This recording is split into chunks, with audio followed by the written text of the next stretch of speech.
Hey folks, so this is a new kind of video. I mentioned in my last video I was going to be doing feedback videos, and this is the first feedback video, so let's get right into it. Okay, so first up we have this, I assume it's a Games Workshop miniature, because it looks like one, from Paul McKay. First thing I want to do with this one is isolate and eliminate the background, since it's going to interfere with our analysis. So the way I like to start this process is by doing some analysis on the value, the hue, and the saturation to kind of figure out how they're aligned and what the different points are, and then basically using that as a basis for figuring out how to make improvements. So as I roll through the values on this one, you can see something interesting happens here at the top, where there isn't really a concentrated mass of highlight at all. It's a bunch of tiny little highlight points. But I would say this is rendered in the style of heavy metal, which is kind of about consistently and homogeneously rendering surfaces and not necessarily trying to realistically create a lighting source. But even within the context of heavy metal, it does seem like it's kind of lacking a focal point. And then rolling through the saturation, you kind of see that there's some variation in the saturation, but it's kind of stepped, kind of two saturation levels, a desaturated level for the armor and the snow, and then a saturated level for the reds and yellows. And this isn't an issue, really. This is, again, maybe a style thing. When I look at this, I get bumped by the banner. And at first I thought it was a hue issue. I actually think it's a saturation issue. The lack of contrast and saturation in the banner almost make it look like it's from like a different miniature or something. So I think step one for me is going to be to add a little more contrast and saturation into the banner. We're attempting to respect the heavy metal nature of this thing, but I do think we could just bring up the entire face chest area to a higher value in order to like just draw the eye to it. I guess the next thing I'm seeing has to do with rhythm. The snow seems to share a lot of areas that are the same hue and saturation as areas on the miniature itself. Like the cape looks like it's the same, almost exact same hue and saturation as these little bushes down here, which kind of gives it a homogeneous look. And again, this whole point of this is like, what can we do? How can we create areas of contrast in order to put the viewer's eye where we want it? So I think a move we could do here potentially is to go a little more cool magenta on the snow. So now it's only our knight that has the warmer tone. He's now kind of framed by the blue magenta of the banner and like the slightly more cool blue magenta tones of the snow, which I think draws your eye to him and creates a cool, warm, cool kind of rhythm. Next thought here has to do with the metal plate on the chest of the horse. We could slow down this piece of armor here, basically removing a little of the saturation and going a little bit lower on the midtones so it's not competing as much with the face. So my final idea here has to do with the cape. I think the cape is also way too bright. It's a big area and it's higher value. It seems like it's very distracting from the rest of the miniature. One good test you can do is you can kind of zoom way out on the piece, so it's like a thumbnail size, and close your eyes, and then open them and see where your eye goes. And when I'm doing that on this piece, my eye is going straight to the cape. So I think we got to slow down the cape as well, pretty substantially actually. And I have one final idea here, and it has to do with the way that the horsehair is rendered. I do think there's an opportunity here to go softer with the rendering of the horsehair. Because as it stands, it seems like the highlights are almost as sharp as the metal. Okay, so that was my final idea. And here's a toggle again between the before and the after, kind of toggling between the two. I do think one of the big differences between the before and the after is now the eye goes kind of straight to the character. Okay, so next up we have a bust from Mini Monster Paints. So generally speaking, with a bust, you want the focal point to be the face, and everything's got to be in service of that. And as I'm rolling through the value here, I'm seeing that the highest points of value are in fact in the face, which generally with something like this is probably a good thing. So the highest points of saturation are in the hair and the bow, and that's also probably a good thing because it kind of frames the entire face, creates a circle around the face of higher saturation areas, so that's pretty solid.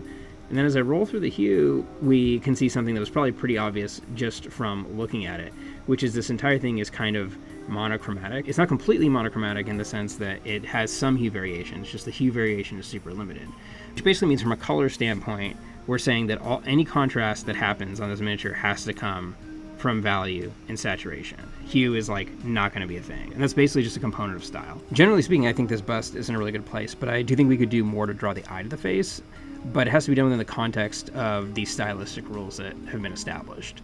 I think my first move here is kind of just a subtle one, which is going to be to add a little more value on the face and a little less on the chest. This isn't a super dramatic change, but I think with a bust, you're always trying to think about how do you get the eye to go to the face without making it look like you're doing too much. The next thing I'm thinking is going to be like a little more interesting, which is how do we get the viewer's eye to the face while still playing within the bounds that have been established for us? And again, those bounds to me are we have to stay within the hue range that's been established. And also, I don't want to do anything that's more saturated than the most saturated thing that's already on here. So the thing I'm thinking here could potentially be more hue variation in the eyes. Basically separating the eyes into two zones and putting a more saturated blue into the shadow of the iris and a more saturated cyan into the highlight. It's a saturated cyan, but it's not more saturated than the most saturated part of the hair. The final idea for an adjustment here is also kind of subtle. The gem is rendered with that classic Games Workshop gem pattern, where we have the specular reflection on one side of it and kind of the big saturated fade on the other side to give the illusion of refraction.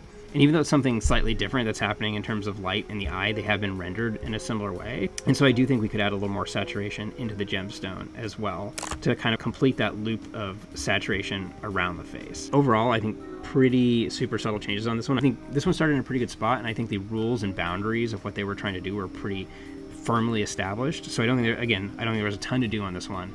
But here's an on-off of the unadjusted, adjusted. So we can kind of toggle between the two and see the difference. Okay, moving on.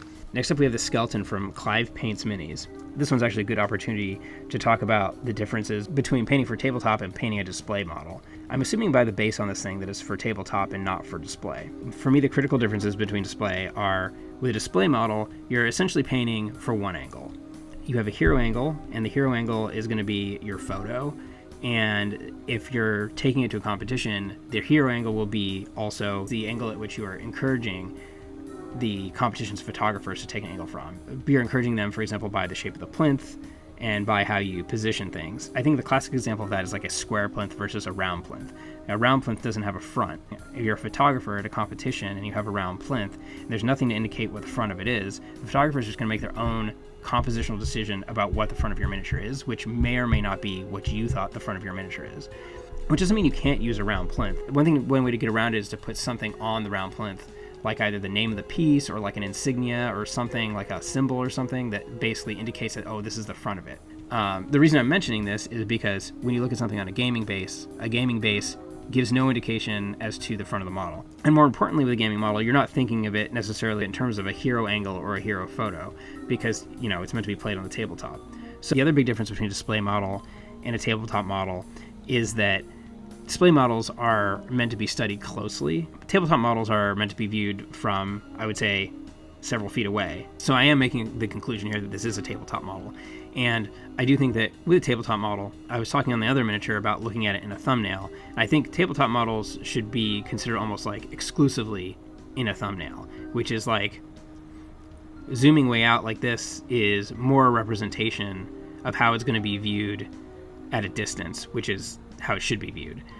So when we do zoom out on this model, what I'm seeing is that there is a lot of shared tones, it looks like, between the skeleton and the wood. In terms of value, the skeleton's a little brighter than the wood, but there isn't a huge value difference either, and there's also not a huge saturation difference, which basically draws me to the conclusion that there's like a little bit of a homogeneous nature to the whole thing. It kind of raises the question of like, how can we dramatically create more contrast on this thing in a way that is legible from a distance?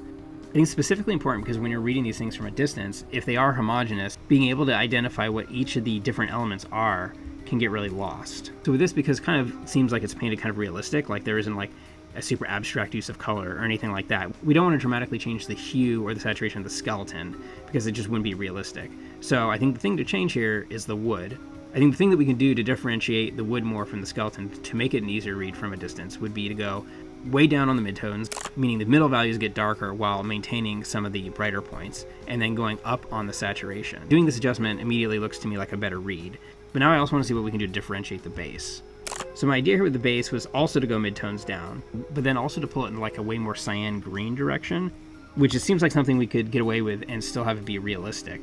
To me, reading this from a distance now, I can very clearly see that the differentiation between like the brighter, more desaturated skeleton and the more lower value, high saturation reddish wood and the also lower value, more cyan green base is kind of separated the miniature into three legible areas rather than having it be kind of one large homogeneous area. If I toggle the adjustments on off, you can see the skeleton didn't change at all. It's just the elements around it, which to me kind of successfully draws more attention to the skeleton and again kind of creates these different legible areas.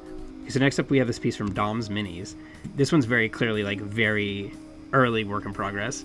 But I did think there's some interesting things, because in the previous three I've been talking about the face, or in the case of skeleton, the body, as being kind of a more important focal point. But this is a good example of a piece where the characters aren't the focal point. I don't know the explicit story behind this, but it seems like these characters are all looking at the door, and the door is the focal point. I'm not going to go into like painting this thing, because it's, other than a little bit of airbrushing, it's largely unpainted. Previous pieces I was talking about how reinforce focal points with just the painting aspects, but this one, because it's a diorama and has these figures and it's a composition in that sense, we can actually talk about maybe the arrangement of these things. One thing you'll see very frequently in diorama pieces is that there's a lot of variation in elevation. The floor is essentially like tiered, so you can put different things at different heights. In terms of focal points, there's an invisible line that's created between the character's face and what they're looking at. When you have all the characters kind of on the same plane, all of those lines kind of overlap. You're not really using those lines to their fullest potential. One idea of this piece, and I am just going to very loosely rough this in, would be looking and seeing what does this look like if we kind of create some height differential. In an ideal world, I think all these characters are actually at 3 different kind of elevation levels. It's important to remember that all the elements in the scene create lines, and our eyes want to follow lines. When you have something like this horizontal tube in the middle, it's not very satisfying to look at because it kind of cuts the composition in half. It doesn't mean you can't have the horizontal tube. I just wonder if there could be maybe more tubes or different tubes that kind of encourage us to look down at the focal point. But you can kind of see how these tubes could be used to reinforce the focal point rather than kind of creating some arbitrary geometry that I think is a little more frustrating to the eye. It's also hard to say because I don't know the story behind this piece, but I'm also wondering if there's anything as far as like material or texture that could be added here to also draw the eye. I think with the best miniature dioramas, you understand the story just from looking at it without any additional like information or context. Like, for example, could there be a glow painted on these windows, but with a shadow on the glow of a figure? And so then it doesn't tell us anything specific about like the identity of that person, but it does tell us that these people might be preparing for a confrontation, for example. There's lots of different directions to go with it, but anything we can do to give the viewer information is going to help. Okay, so that's it for this review video. My intent with these is to try to cover a bunch of different topics, which I hope that I did. If you want to send in pictures of your miniatures to be in the video, I put a link in the description below. I also have a new Patreon tier where I'll do feedback on your miniatures regardless of whether I use it in the video or not. So thanks for watching, folks. And if you like this video, I suggest watching this color analysis video that I made a few months ago.